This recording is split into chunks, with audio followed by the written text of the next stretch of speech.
Good evening to all of you, wherever you are. This is Dr. Amina Al-Din with Critical Talk on Muslim Network TV.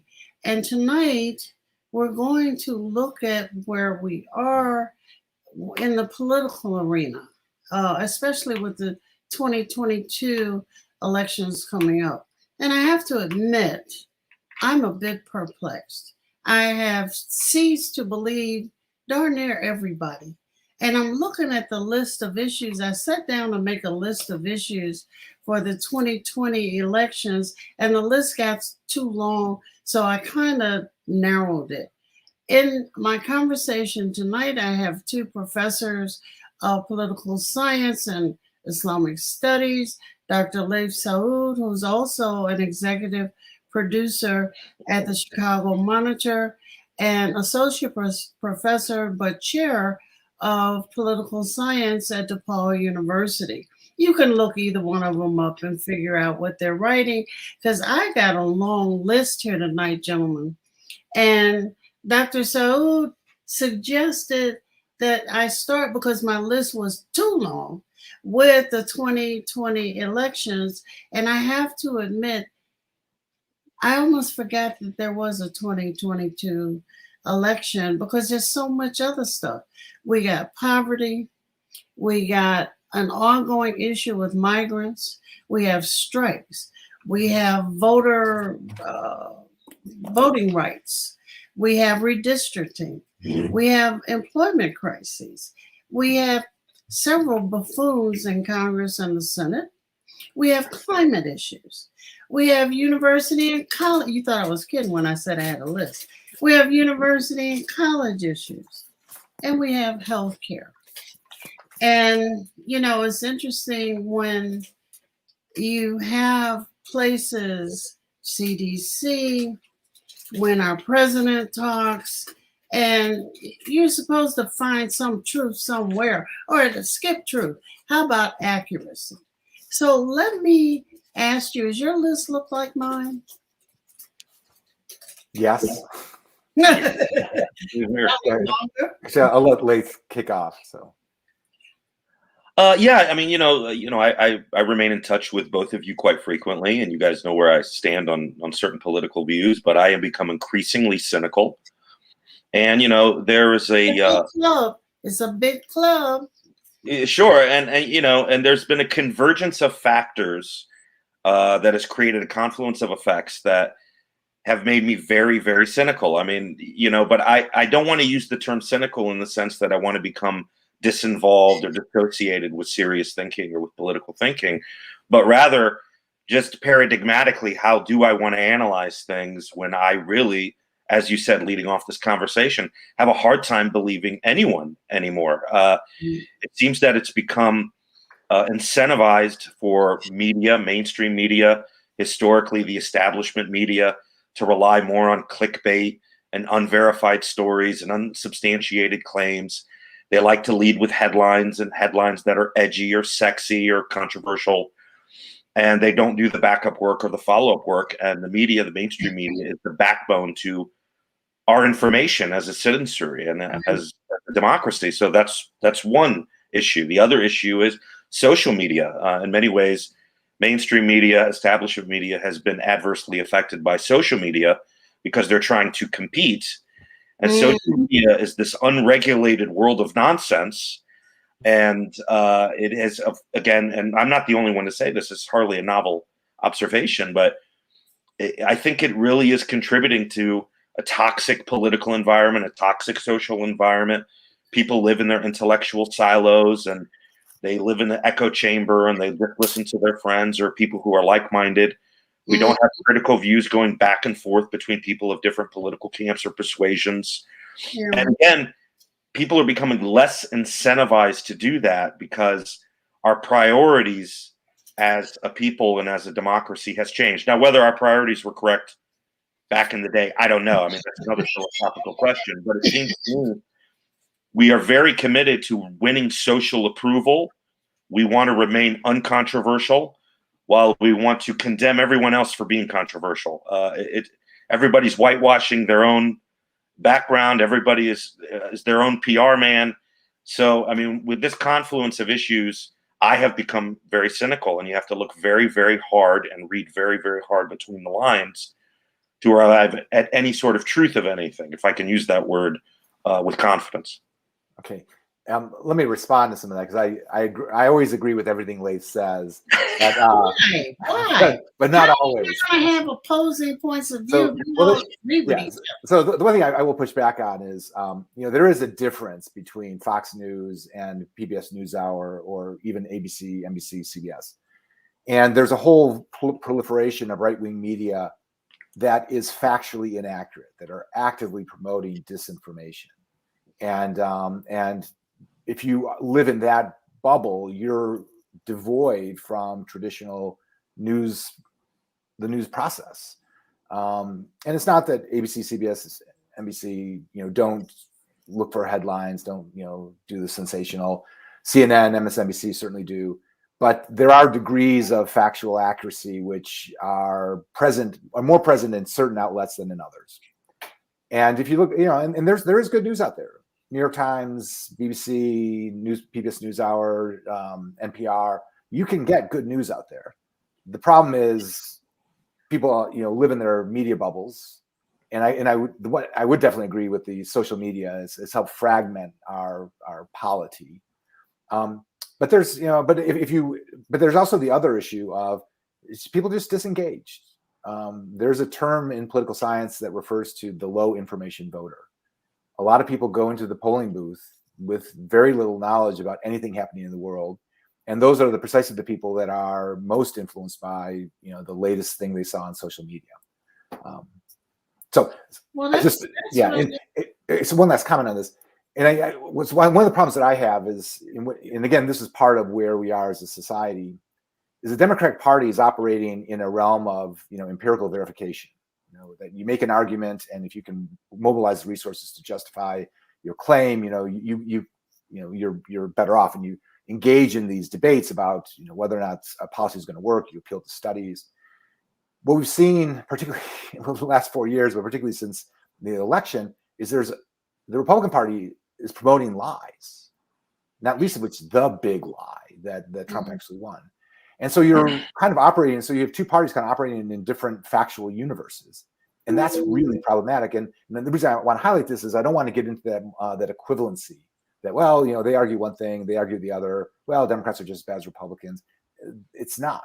One's rooted in a factual-based world. The other one's not. Well, can we give Amina what she wants, and we can do a little crosstalk conflict here, because I actually disagree with Scott here. There's some limit. There's, it's a relative disagreement. It's not an absolute one, but there's some things we can go back to and we can look at the two parties or members of the two parties acting in relative equivalency. Okay. Now, I don't mean to compare Donald Trump and Hillary Clinton as divisive figures in American society. I think it's more than abundantly clear that Donald Trump thrives on dividing the American public against itself, more so than I would argue other politicians. But maybe a lot of politicians do that to some extent. But I want to draw our attention to some very specific issues and not get caught in the larger general conversation. So, for example, back in 2016, when Donald Trump won, right, what did the Democrats accuse him of? And we spent 2 years with it, right? They said he's kind of stole the election through Russian collusion. It wasn't necessarily a legitimate election. I mean, he came right out the gate being accused of being an illegitimate president, and sort of being the big baby that he is. He was never able to get over that. He was very spiteful throughout his whole presidency. But dare I say, it was not the Republicans who introduced those kind of talking points. Now, what I will say is the Republicans took it to another degree, and they took it to another level. So you're looking at lawyers who were representing Trump, lawyers from very, very prominent law firm here in the United States, getting cited, maybe even potentially sanctionable actions against such law firms, which are very, very hard to come by, because they were just making things up as they went along. So I do agree with Scott in terms of the degree, but I do think it's a little bit unfair to blame one side and not the other. I mean, this is something that's been boiling over the last 6-7 years, where we're just becoming increasingly comfortable using spin tactics, and that's not necessarily unnatural. I mean, all of us think of politicians as being dishonest, but not all politicians are dishonest, though. Fair enough, but I mean, yeah. So let me make a quick qualification, because one of the issues, again, part of this comes back to, is there a factual basis for making claims? When Donald Trump was saying Barack Obama was not born in the U.S. and is a Muslim, those were factually inaccurate claims. Yeah. And there's evidence to demonstrate that, no, he was born in Hawaii. We have the birth certificate. And he promulgated it. When people talked about Russian meddling in the elections, well, the investigations that came out of it show that, the Russians were meddling in the elections. The commission, I'm blanking on our friend from the FBI, the report that came out on this, demonstrated, I mean, they were heavily involved in spreading disinformation through social media. They were heavily involved in doing X, Y, and Z. They were heavily involved in hacking the Democratic National Committee's people and posting that information online. The Russians were definitely involved in helping Trump. Now, what's unclear is whether or not there was direct collusion, whether there was communication. So even when the claims were being made that the Russians intervened on behalf of Donald Trump, there was evidence to support that. So, and then when Donald Trump says, there's all these fraudulent elections in, Georgia and Arizona, and there was zero evidence in it. So part of my kind of claim is, again, there's a certain amount, we're in a toxic environment, but at least one side's, kind of rooting or basing their claims in some kind of empirical evidence, whereas the other side, are not. And just to be fair, I don't want to, smear the Republican Party at large. I come from a family of Republicans. There's moderate Republicans. There's Liz Cheney these days, who I never thought I'd be defending her. But there are elements of the party that don't want to go down that path. But when you look at the loudest voices and the dominant figures, they are operating in a post-truth environment, and that to me is really problematic for American democracy. Okay. Go ahead, Amna, please.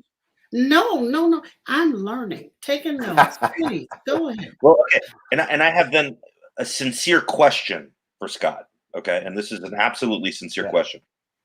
Why would the Republicans be a little bit more inclined to be disingenuous and pursue sort of fantastical lies, and the Democrats not be? What, in your opinion, is either the philosophical makeup, or is there some other makeup? Well, so I think there are two things driving it. One is they're following the lead of the de facto head of the party, Donald Trump.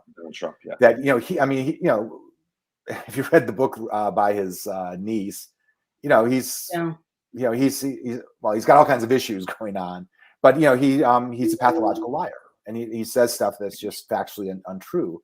Yeah. But there's enough people that follow him and really buy that, and enough people that have been bought into the conspiracy theories around QAnon and what have you, and they really do think that the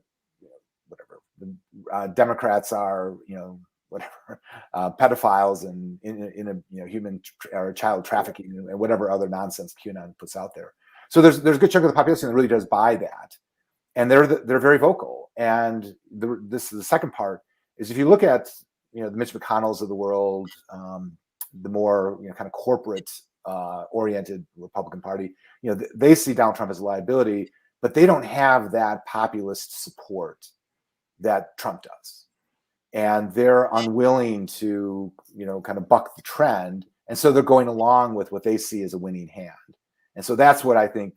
That's why, at least in the current iteration of where we are now, they're willing to really play fast and loose with the facts.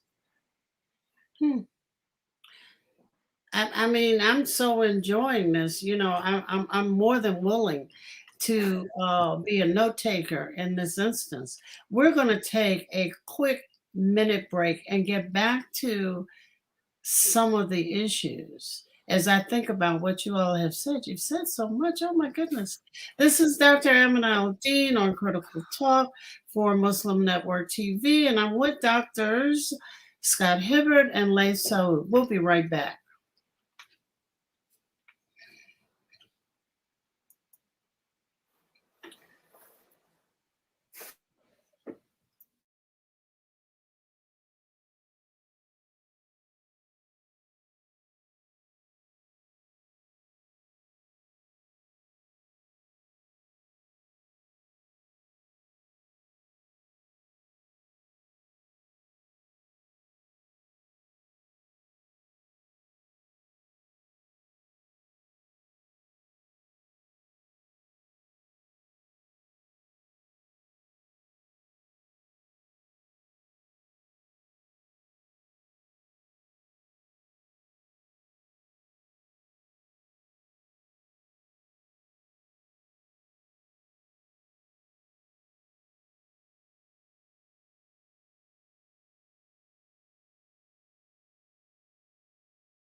Welcome back, everybody. This is Dr. Amin Dean in Critical Talk for Muslim Network TV, and I'm speaking with Doctors Laith Saud and Dr. Scott Hibbert.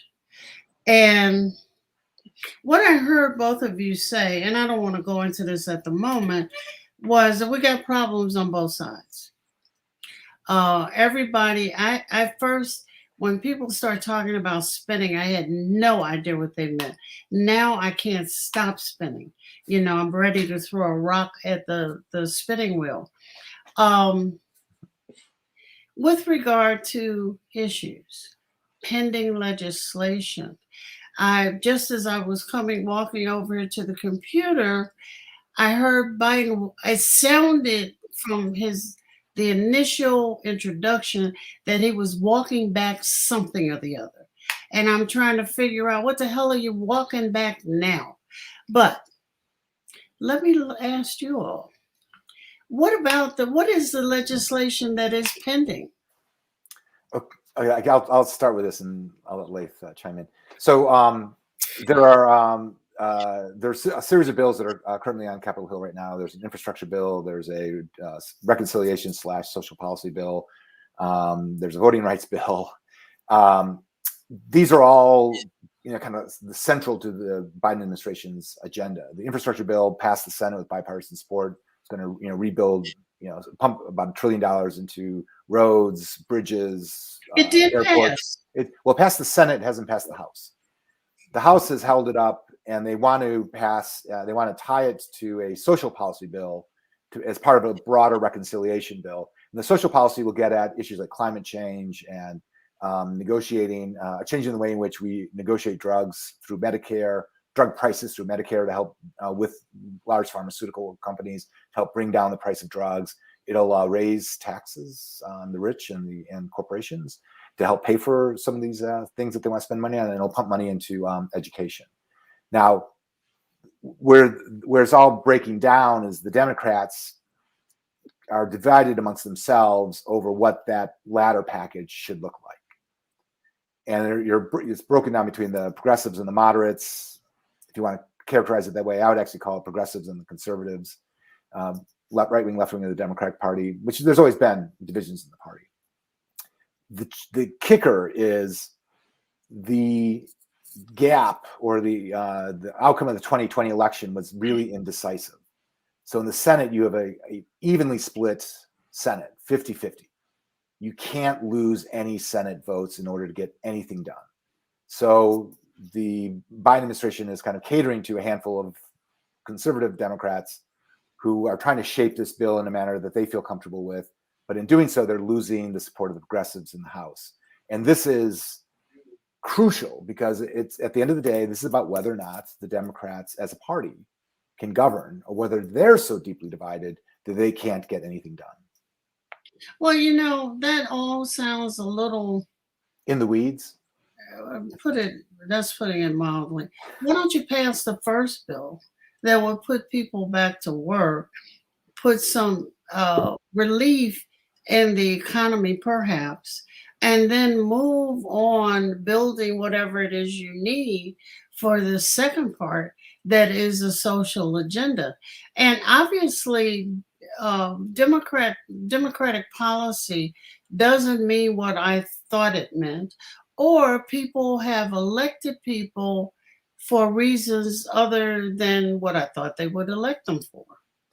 I think what you're really, okay, so there are two issues here. One is, at the end of the day, the Democratic Party, like the Republican Party, is a big tent. You have conservative Democrats, you got progressive Democrats, you got rural Democrats, urban Democrats. It's really all over the map. And so the challenge is, what the Democratic Party ostensibly stands for is amorphous, because that's how you get more people in your tent. It's burning up. Yeah, well, the thing is, we're now at a point where push is coming to shove, and the question is, can the Democrats as a party, put forward a solid piece of legislation? And I think that the other part of the narrative is, and this reflects the divisiveness within American polity, the American public writ large, is even though the Joe Biden won the presidency and defeated Donald Trump, the Democrats did not do well in either the House or the Senate. And they're very, very, very narrow margins, right, in both House and the Senate.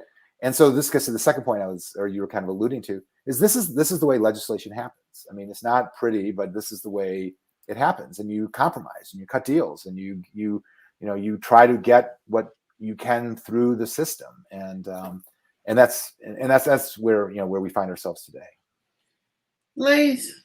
Yes. So, and again, I think Scott's insight into this would probably be more vivid than my own. But I mean, him, working in Washington all those years and having all that experience. But so my understanding, because you raised the question, why not just pass the infrastructure bill?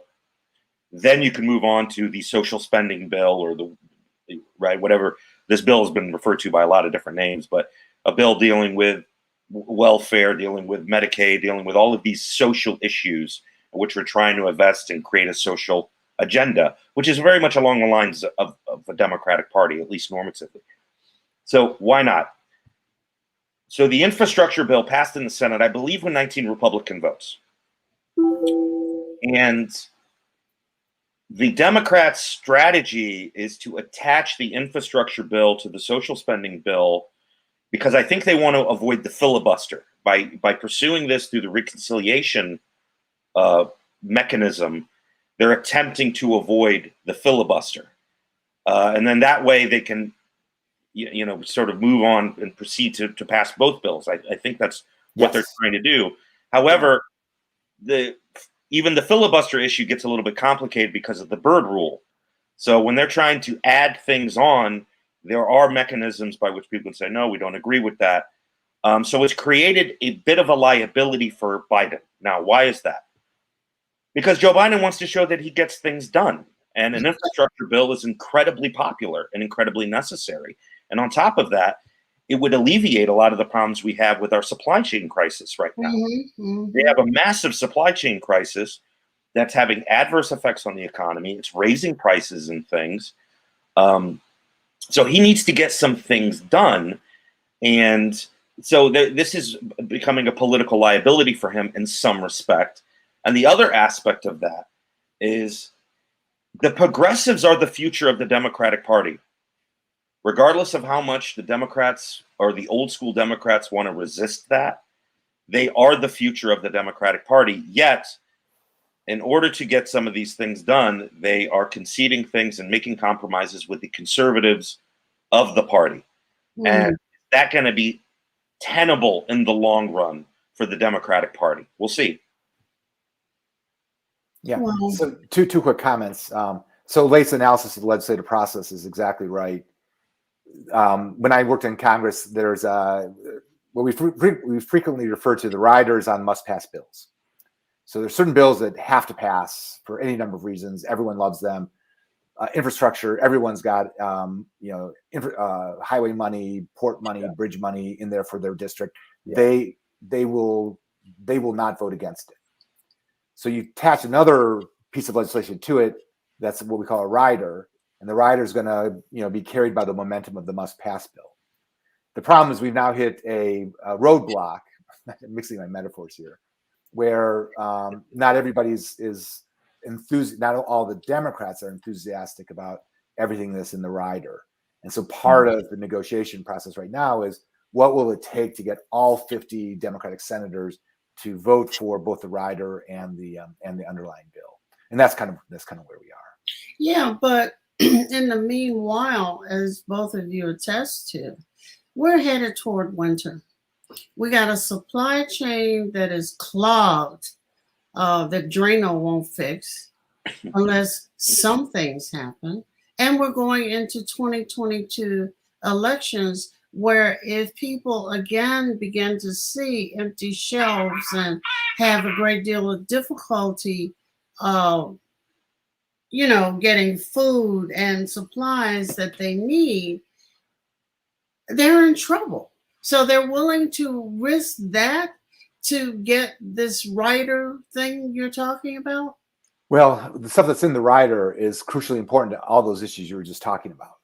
Oh, okay. So, I mean, it's Medicare expansion, it's money for people to go to their doctors, it's money so that to pay for pre-K and provide money for child care. I mean, all those things that Democrats would like to see happen that, does not have, universal support.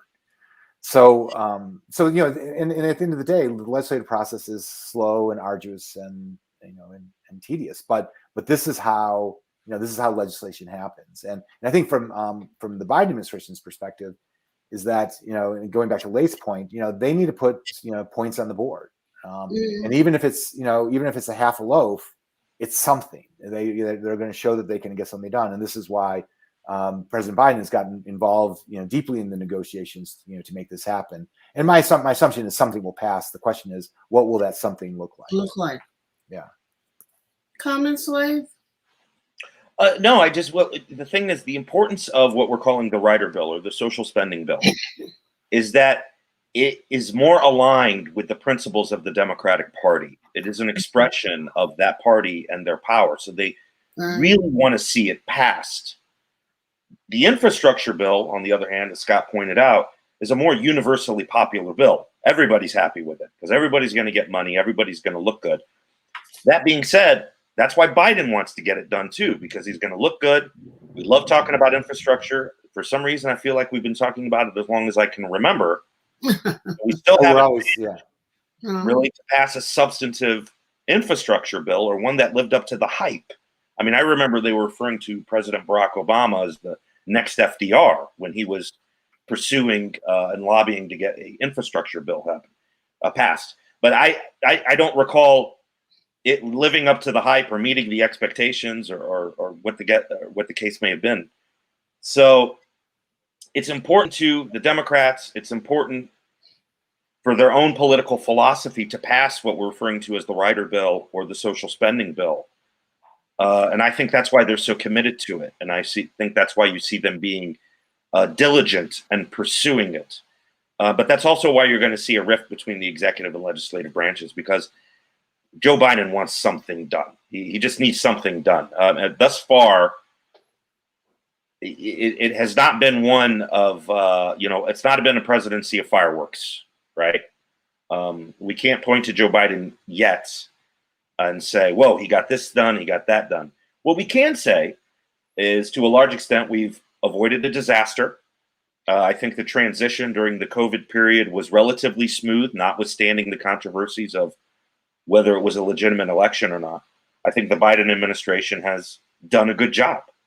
But again, those are not highlights. That's not something he's going to be able to go to if he runs for re-election and say, "Hey, I didn't rock the boat too much when we transitioned during COVID." He needs more than that.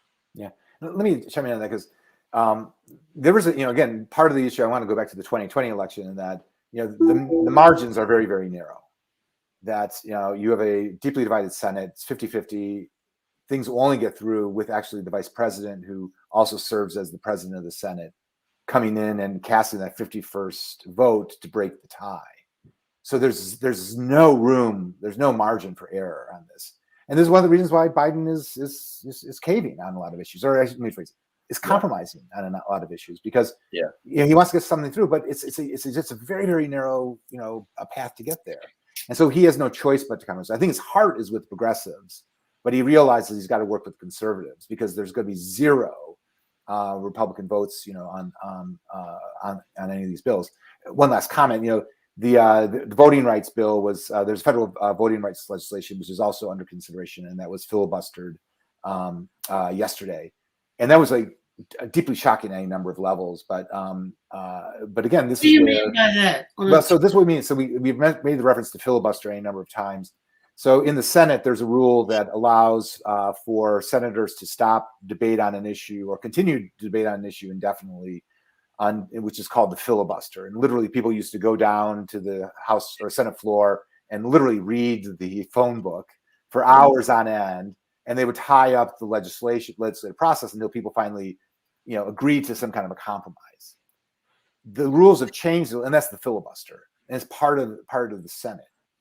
The rules have changed to make that easier. So it's not even that you have to go down and read anything on the House floor. You just have to put a hold on a piece of legislation, and it stops that legislation in its tracks unless you can get 60 votes of the Senate to pass something.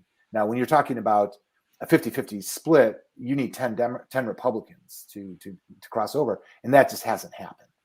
So if this voting rights bill doesn't pass, what does that mean? Not good things. Well, actually, what it means first and foremost is that many of the bills that have been passed in the states, in 19 states over the last year, that restrict voting, will go into effect without a problem, and that's a huge issue. And Lick, I don't know if you want to chime in on that. I mean, one of the things that I'm sure Scott and I would agree upon in absolute terms is that the Republicans are definitely committed to disenfranchising voters.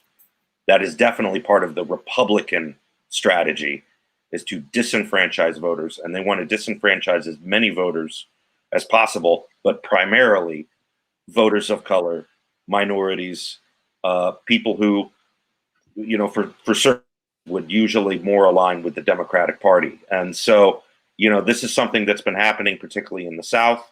We saw remnants of it this past year with the on voters and an attempt to disenfranchise voters. I mean, in some ways, my memory goes all the way back to 2000. And when we look at what happened in Florida and the certain way that certain Florida voters were left off ballots and couldn't vote, and the reasons why they couldn't vote. So this has been a Republican strategy for a long time. Well, isn't that undemocratic? Totally, not the Democratic Party, but isn't that? Yeah, but Republicans don't believe in democracy. They believe in rights. There's a difference. Philosophically, they don't believe in democracy. They believe in rights. Right. We live in a liberal democracy. It's a place where the popular vote and rights, God-given, inherent, however you want to conceive of them, either metaphysically or sociologically or whatever have you. Republicans don't believe in democracy. They believe in rights. Progressives believe in democracy. Yeah. So I get, well, Just quick comment. No, I was going to say, somebody's got his PhD from the University of Chicago. I can tell. We're all into that political theology. I know. You can't get away from it.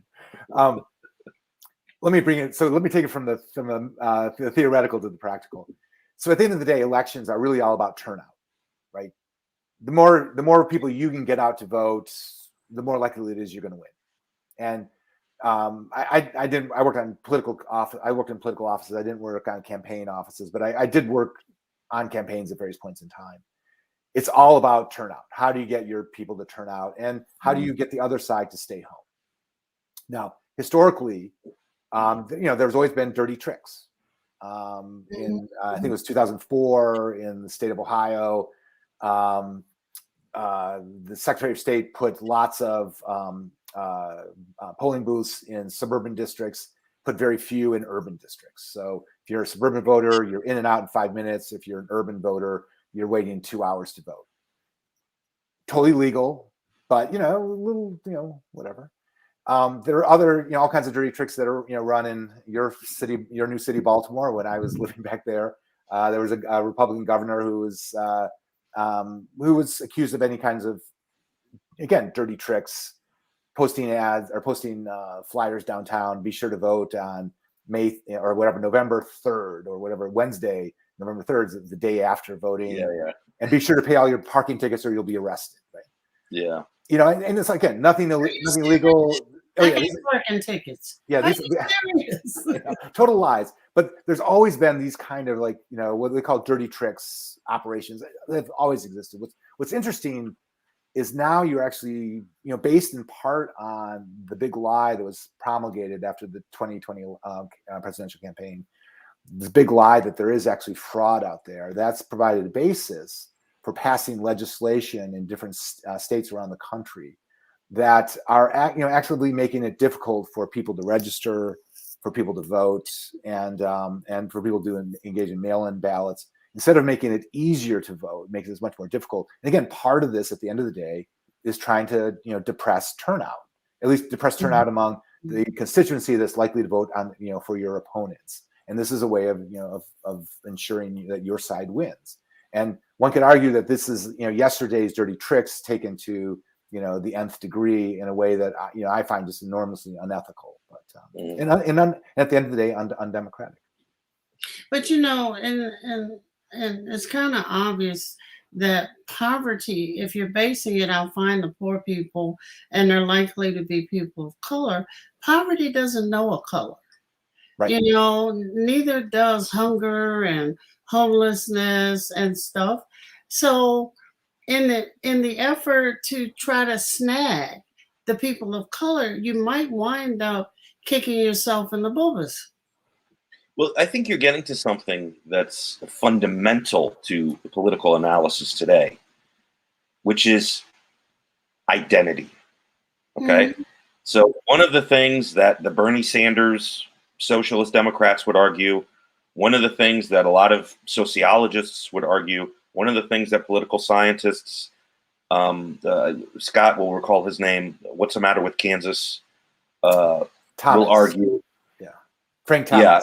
Or Thomas Thomas Frank. Either way, right? Yeah. One of the things that they would argue is that identity has been leveraged in order to alienate voters from what is really in their interest. So you have poor white voters all over the country who should be voting for somebody more like Bernie Sanders, right? Or maybe the Democratic Party generally. However, they refuse to vote for Democrats or for somebody like Bernie Sanders because they perceive that party as being for minorities or being for women or being for gays, right? Immigrants, un-American. Immigrants. There you go. Yeah. Whereas they perceive the Republican Party as being a party for white Christians and Christian values, and maybe even particular evangelical Christian values. So what we have now is we have a society that's voting largely on cultural issues and not very substantively on economic issues.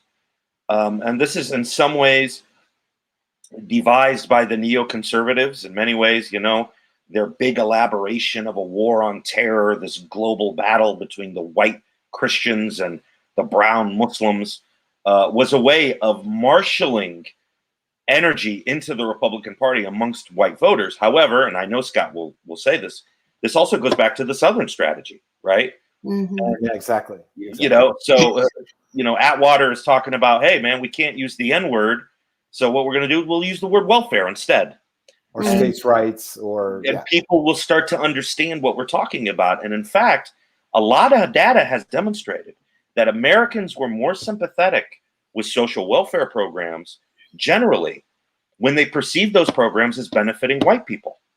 But with time, as they perceive those benefits as benefiting largely African Americans, American opinion shifted on those issues, and we became a little bit more frugal or a little bit more conservative on them.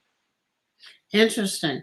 We're going to take our last break of the evening, but what I want you to think about is migrants, migrant workers, the problems at the border, and foreign policy. Foreign policy, kind of hit the news again with Colin Powell's death. And people were trying to figure out if he was a good guy or a duped guy. We'll be right back. This is Dr. Amin Al-Deen, Critical Talk on Muslim Network TV, talking with Drs. Scott Hibbert and Leigh Saud.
This is Dr. Amin Al-Deen with Drs. Scott Hibbert and Leigh Saud, and we're talking about, stuff in the realm of politics, which is strange to me, which is why I guess I don't run anything. Anyway, let's go back to immigrants, migrants, and foreign policy. I think I got most upset when I saw what the Biden administration did with Haitian immigrants or migrants. I don't know, and I haven't seen him take that back. And a lot of those people have walked into a particular kind of hell. On the other end, foreign policy and things that should not be off our radar came back on our radar with Colin Powell's death, what we did in Iraq, and we still don't know the names. Or, it is interesting where we want to know every name of every American that hurt his big toe. But we go into places and darn near commit genocide and don't know anybody's name. Do we care much about them? And let's move on to another arena of activity like Afghanistan. So I want you all to talk to me first about the migrants. And then I heard about a virtual wall. I don't know what the hell that is. So I'll start with the immigration issue. The long and short of it is there's no solution to the border. I just said there's no immediate, easy solution to the border. If there was, we would have it. Building a wall is not going to do it. Whatever former Secretary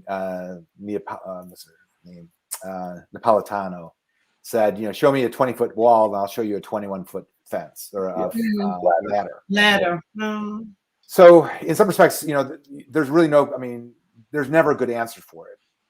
At the end of the day, there's the only answer is in the long run, and that's actually trying to address the underlying circumstances of the countries these people are fleeing from, whether that's civil war in Syria or conflict-ridden Afghanistan, which historically have been the two most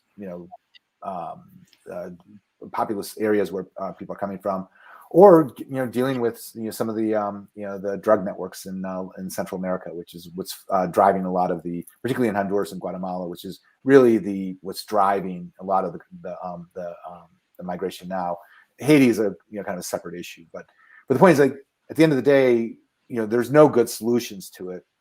I think that as a guidepost, what the Biden administration needs to do is follow the law. And I think the problems that came out of this last instance was they were kind of referring to some of the Trump policies to skirt the law. Because typically if you turn up and you've got a well-founded fear of persecution, you have a right to appeal for asylum. And there are certain ways that the government fudges this to not let people in, to determine whether or not their case can, ought to be heard. So why don't you just get a workable, viable immigration law? It's been tried. My wife helped write one. Right. Yeah, this been tried. Ask me, and I would write one. And the unfortunate thing is, there again, the answers are pretty straightforward because here's the catch-22. We can't hire undocumented aliens quite quick enough in this country. I should say corporate America can't hire them quick enough. There's not a hotel or a restaurant here in Chicago that doesn't employ undocumented labor, right? So now we need labor, right? And some labor that we would have, we've said, oh no, don't come in. So there are ways in which you could you could write the laws to make this bring with the line they used is bring people out of the shadows, give them status and whatever. And it's a very straightforward solution, but finding the political will to make that happen, particularly in a hyper polarized environment where immigrants are stigmatized as an enemy other. Now you've got a very, very limited ability to actually address from a policy perspective what's a very straightforward issue. The other thing is, and I say this as an immigrant, it's not that popular of an issue. Sometimes it makes the rounds, and I think during the Trump administration, it was one of those issues that was used to demonize Donald Trump. Mm-hmm. But on the whole, it's not that popular of an issue amongst the population, even amongst immigrants. I mean, this is something that people don't really quite realize is a lot of immigrants, they come here and they love to close the door right behind them once they get here. They develop a conservative attitude. They say things like, I had to jump through hoops when I came to this country, and now they're just letting people in there, Yeah. So you hear a bit of dissonance. People can be quite selfish. They don't want the opportunities that were afforded to them necessarily afforded to other people, because I guess they presume it's a zero-sum game or something. But that's another reason why it's been very difficult to get anything comprehensive on immigration done. It's not particularly popular issue, but on the other hand, it could be a very unpopular issue and stoke a lot of resistance and reticence among other, Americans, and not just white Americans. I want to be very clear about that. Mm-hmm. And, for that reason, I think it's been difficult to get something done. I mean, some things were done during the Reagan administration. Some things were done during the Bush administration. But on the whole, it's been a Band-Aid solution. I don't know if Scott would agree with that. Yeah, no, totally. Yeah, and so... The irony that I would add is we are a nation of immigrants. Yeah, everybody came from somewhere else. Yeah. Yes. Well, that's true. Yeah. Okay. But of people from somewhere else. We are a nation of people from other places. I mean, the only people indigenous, and we all already know this. The only people indigenous to this land we never see. Yeah. If you're in Oklahoma, you might run into one or two.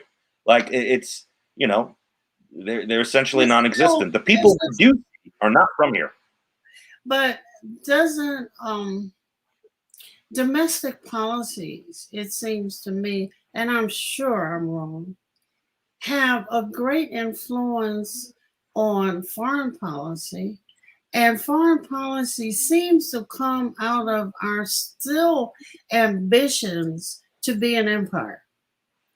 And we've separated off things in such a way that if I want to talk about the Middle East, that conversation never involves Latin, Central, and South America or Africa. You know, if I want to talk about Africa, then it doesn't involve the other places. But the policies largely are the same. And that's just my out here, you know, populace. And the other comment I got to make, if populace means the people, why aren't the elected folks listening to the people? So, well, okay, Take a choice. you throw a lot of choices. So first of all, in terms of the populist stuff, I'll say there's right-wing populism and there's left-wing populism. So if you look at like Bernie Sanders, he's a left-wing populist, right? He's trying to appeal to working class people, look at your interests. You look at Donald Trump, he's it's a right-wing populist, make America great again, whatever. And that's Donald Trump can spell populist, but go ahead. Right, but the thing is, like, so even when you say what vote for or why don't they listen to the people? Well, it's a very divided society, diverse voices, and we don't speak from the from the same perspective. In terms of your question about foreign policy, I'm intrigued by the Colin Powell issue. And I don't want to totally digress in this, but I was teaching in my Mideast politics class. We were talking about the Iraq War today, and it's kind of interesting to talk to the students today about what America was like in the immediate aftermath of 9/11, and the invasion of Iraq was enormously popular. I mean, it was like 72% support. Absolutely, it was, and everyone voted for it. I mean, it was just a no-brainer. And but I think part of it, and this goes back to your point, Amina, that the way it was pitched was a very there's a problem. This is going to solve the problem. It wasn't any problem. The man was drawing cartoons. I know. But the point I'm getting at is, if you actually look at what was transpiring, it really was a bid for regional hegemony and domination, and it was a way to try to institutionalize our standing on the planet. And so there was yes, we still don't have any standing. I know. Well, we lost standing. We lost standing because of the invasion of Iraq. Yeah, right. It undid everything that Bush 1 did. I mean, however cynical and Machiavellian we want to be, Bush 1 was a genius when it came to foreign policy. When the first Gulf War was a stroke of military genius. Now, it was for me as immoral as the second Gulf War. Okay, that's just for me personally speaking. The highway of death, including Colin Powell's actions and war crimes during that war. However, set that aside. As a foreign policy maneuver, the first Gulf War established American hegemony in the region after the collapse of the USSR. They got the Saudis to pay for the war, Saudis to pay for American bases throughout the region. I mean, it was a masterstroke, and Bush 2 completely undid it because he was listening to the neoconservatives who had an entirely different vision. And in my opinion, were never that straightforward about what their vision was. They claimed that they wanted democracy. In my opinion, they wanted instability and to redraw the map of the region. And that's not an esoteric reading. They were very clear, including the current president, Joe Biden. Well, we should break Iraq up. We should break it up into three little. Saying about Syria. Yeah, and then again, so there has been a movement to redraw the map in the region, to pit certain populations against one another and use that as a basis to redraw the map for a very, very long time. And in my opinion, and I'm digressing because we were talking about Colin Powell and Gulf War II, I suppose, but yeah, I mean that was all undone by the Gulf War. In empire building, modern contemporary empire building, what we do. And this is such an important subject. I'm going to ask both of you to do your homework. I, of course, don't have to do any, but I want you to do your homework. We'll send you readings. Huh? We'll send you readings. Oh, please. I want to do a very, very serious look at foreign policy in 10 years, maybe 15. and you can put the background in there. But I know You mean like the last many, 15 years? many What- Americans don't even believe we're empire building. They don't know what that means. Well, I don't know. I don't know if we are anymore. Well, I don't think we are, but people don't know that we were. No. And they don't know why we were in particular places. I remember the headlines about Afghanistan. I want to talk about Afghanistan. I want to talk about Iraq. I want to talk about Egypt, who's probably doing a whole bunch, and I haven't seen it lately. I want to talk about Syria. I want to talk about Lebanon, because it seems to me that all of those things kind of go together in a way that I'm not bright enough to figure out. So I figure, I'm talking to men who do this for a living.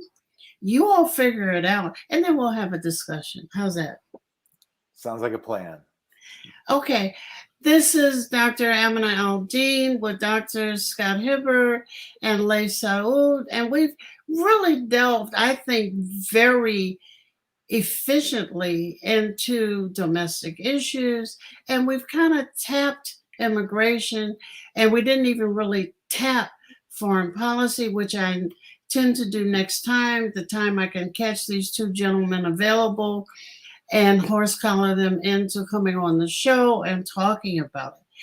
Thank both of you, as always, for your insights and teaching a class. This was a master class. I really, really appreciate it. As always, Right. it's great to see both of you and to Yeah. converse with both of you. It's Yeah. always And nice to stay do it. on after, because I got to talk about it. Got it. This is Dr. Amina Al-Din for Critical Talk on Muslim Network TV. This has been an exciting evening, folks.